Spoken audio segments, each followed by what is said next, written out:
severe weather warnings across Queensland and a developing tropical cyclone threat for Western Australia. That is what we're re-looking at over the coming days. And if you've been dealing with the oppressive humidity across the northern states, you'll want to pay close attention to what is brewing. Right now, conditions across Australia are about as varied as they get. Up in Far North Queensland, Mount Carbine's been copping at 34 degrees at 10 this morning with 85% humidity. The overnight minimum barely dropped below 28. That's the kind of heat that just doesn't let up.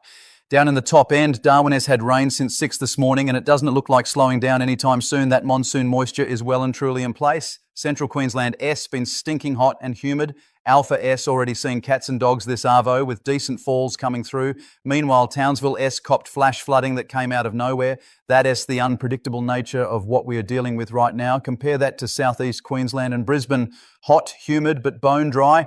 The rain just hasn't arrived yet this wet season. You're getting all the discomfort of the tropics without any of the relief. And I know many of you have been asking why Brisbane S been so dry this summer. We'll get into that. Let me start with what is happening right now and what the satellite imagery is showing us. There is a substantial cloud band streaming into southeast Queensland from the Coral Sea. That S bringing in tropical moisture, and at AS, the reason the humidity has been through the roof. If you're in the Lockyer Valley or anywhere through the southeast corner, you've probably noticed that weird pattern. Cool breeze followed by warm, sticky, humid air, then beautiful cool again. That's the battle between the tropical air mass and the drier inland air. The Bureau of Meteorology has issued severe thunderstorm warnings for northeastern New South Wales, and there is potential for activity to push into southeast Queensland through this afternoon and evening. Now, let's talk about the forecast models and what they are actually showing us. The European model is being fairly bullish with thunderstorm development. It's showing strong cells developing around the Lismore and Grafton area in the late afternoon, roughly around 6 or 7 o'clock this evening. These storms are expected to push north towards the border and into southeast Queensland through the late evening hours. The access model from the Bureau is showing a similar picture but with less intensity. When we've got agreement between the major models on timing but disagreement on intensity, that tells us thunderstorms are coming, but the severity remains uncertain. For southeast Queensland specifically, the risk today is actually quite minimal. Those thunderstorms that extend further inland towards Kogan, Chinchilla, Roma, they are not looking particularly severe. If we do see severe activity, it'll likely be limited to strong wind gusts and periods of heavy rainfall. Nothing like what we saw back on the 1st of November last year when the wild, severe thunderstorms tore through the region. There's a key reason for this more subdued outlook. The dry line is sitting very far inland. Cast your mind back to those November storms. Similar situation with the dry line position. When that dry line is too far west, it limits the explosive potential of any cells that develop. The other factor worth mentioning is the southeasterly trigger. Many of you understand how important sea breeze convergence is for storm development along the coast.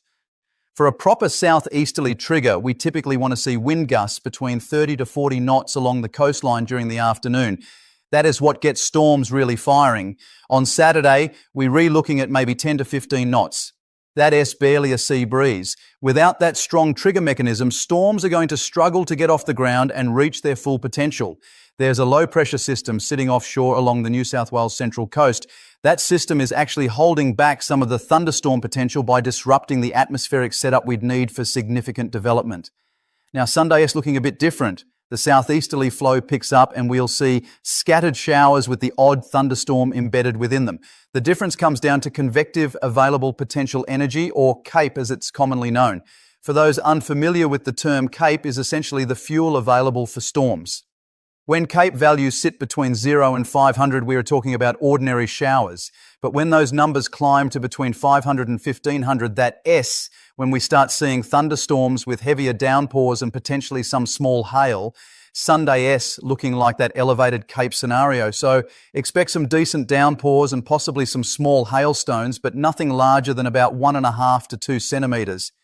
We're talking pea-sized hail, not the golf balls that have become all too familiar across southeast Queensland in recent years.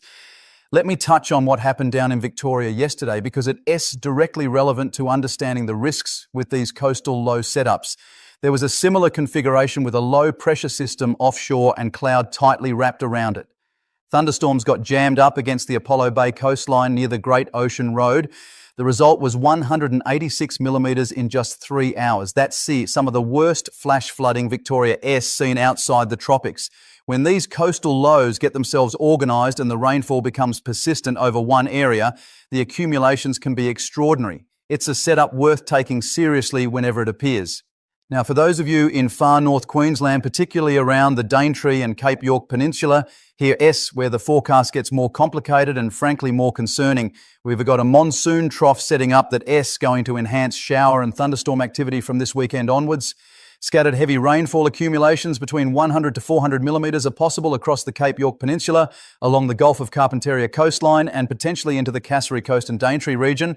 For anyone with plans in the Daintree area early next week, you will want to keep a close eye on conditions.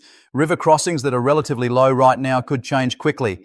If you've got moves or travel planned for Monday the 19th or Tuesday the 20th, have a backup plan ready. The wet weather is expected to increase from Monday and Tuesday, then really pick up between Thursday and Friday, the 22nd and 23rd. There is also a potential tropical low development that the models are hinting at.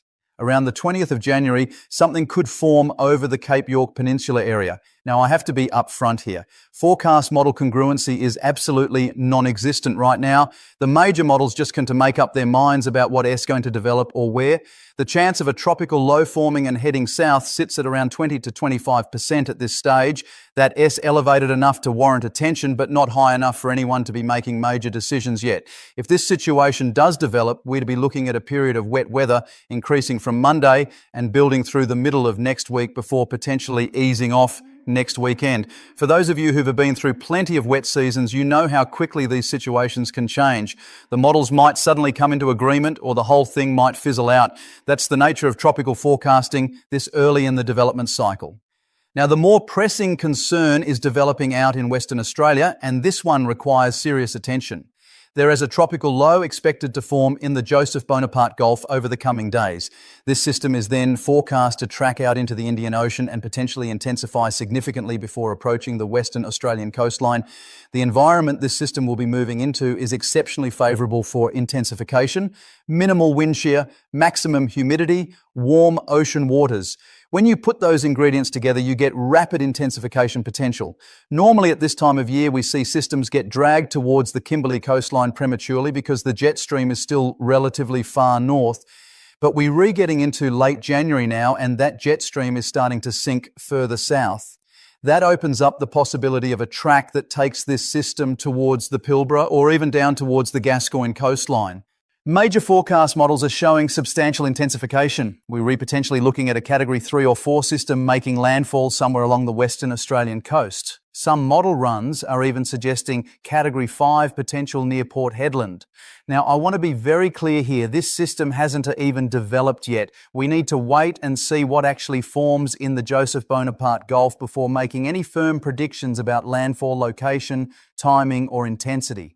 All of these factors depend on the initial characteristics of the system, whether it is compact or large, well-organised or messy. All of that plays a role in the eventual outcome. But if you live anywhere between Coulomb Point in the north down to Exmouth in the south, you need to remain very vigilant on the tropical cyclone forecast right now. That includes Broome, Derby, Port Hedland, Karratha, Onslow and Exmouth. Even Wyndham might want to keep tabs on this situation. This is a significant situation developing. And if this system does reach Category 3 or stronger status, we'll be talking about a very significant tropical cyclone landfall somewhere along the WA coastline. The probability right now sits at greater than 50% that somewhere along the Western Australian coastline sees a Category 2 or higher tropical cyclone in the next week and a half. That's elevated enough to start your preparations now, not when the warnings are issued. Many of you in WA will remember Cyclone Tracy back in 1974, Christmas Eve, winds up to 217 kilometres per hour. Darwin was effectively destroyed. Now, I'm not saying this system will reach those extremes, but any cyclone making landfall as a Category 3 or above demands respect and preparation. For those in the potential impact zone, this is the time to start checking your emergency kits, reviewing your cyclone plan, and thinking about securing loose items around your property. Don't wait until the last minute. Stock up on essentials before the system gets close. Water, batteries, torches, non-perishable food. If you've got a generator, make sure it's serviced and you've got fuel. Check your insurance documents are accessible and up to date. If you in a caravan or temporary structure anywhere in the potential impact zone, start thinking now about where you'll relocate to if this system does develop as predicted. Solid shelter is essential in any significant cyclone event. There is also tropical low 14U to mention briefly. This system is tracking towards Vanuatu and may become a tropical cyclone before recurving towards Norfolk Island and New Zealand by mid next week. Importantly, it is not expected to approach the Queensland coastline. The closest approach will keep it well offshore, so no impacts are anticipated for the east coast. For those on cruise ships in the Coral Sea area, your captain will keep you well clear of any developing systems.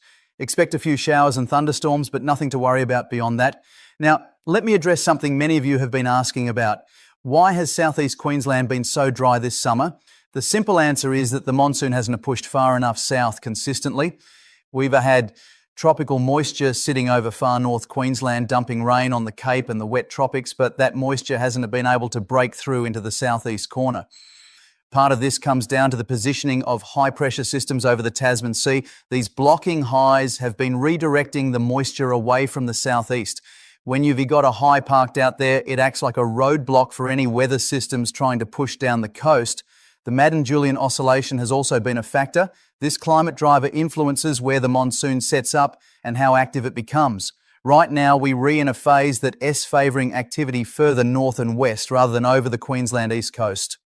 The pattern we're seeing is not unusual for this stage of the wet season. The monsoon often takes time to establish itself properly and push south. The frustration is understandable though. You are getting all the humidity and discomfort without the rain to show for it. The dams need it, the gardens need it, and frankly, a good downpour would break the monotony of the dry heat. Some of you have mentioned the blackwater floods of years past. When the water was so high, you wouldn't know there was a wall there, let alone a road. That's the other extreme we've seen during strong La Nina years. We're not looking at anything like that right now, but it shows how quickly conditions can change when the monsoon does push south. The setup later next week does show some potential for more widespread rain across southeast Queensland. If that tropical low develops near Cape York and tracks south, it could bring relief to the southeast corner, but that is still very much in the uncertain category. For now, the practical advice is to stay prepared for storms when they do arrive. They may be isolated rather than widespread, but when they hit, they can drop significant rainfall in a short period. Clear your gutters, check your drainage, and have a plan for flash flooding in low-lying areas. For those across New South Wales, the low-pressure system offshore will continue to bring showers and potential thunderstorms to coastal areas. The Illawarra and Central Coast may see persistent rain at times. Given what happened in Victoria yesterday with similar conditions, take flash flooding warnings seriously. I know some of you down around Cooma and southern New South Wales have already been tracking some interesting activity on the lightning detection networks. Values in the mid to high 60s in terms of decibel levels suggest some decent electrical activity in those cells. When storms fire in that region, they can produce some impressive displays. For anyone thinking about storm chasing this weekend, the setup through the northern rivers and up into southeast Queensland does have some potential, but as I've outlined, the lack of a proper trigger mechanism makes it a bit of a gamble. If you're heading up to the Coffs Harbour area on Friday, you might see some action, but don't be disappointed if it's quieter than the models suggest. For Victoria, the cleanup continues from yesterday's extraordinary rainfall event. 186 millimetres in 3 hours is extraordinary by any measure. To put that in perspective, that's more rain than some inland areas see in 6 months. If you are in affected areas, check in on your neighbours, particularly the elderly. Events like that take a toll, not just on property, but on people's well-being. Some of you have been dealing with the aftermath already. Wet floors from the humidity, mopping multiple times a day just to keep the tiles dry. That condensation issue happens when you've got such extreme humidity meeting cooler surfaces. It's a sign of just how much moisture is in the air right now. Tasmania and South Australia, you are looking at fairly benign conditions over the coming days. Adelaide has been sitting pretty with pleasant temperatures while everyone else either bakes or sweats. Enjoy it while it lasts. Western Australia, as I've outlined, you need to be watching this developing tropical situation very closely. The next few days will tell us a lot more about what is coming your way.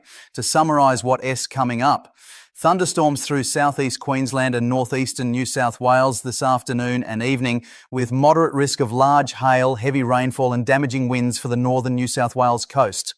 Sunday brings elevated shower activity with embedded thunderstorms and possible small hail for the southeast corner. Far North Queensland faces increasing wet weather from Monday, with potential for heavy rainfall totals through the middle of next week. A tropical low may develop near Cape York around the 20th.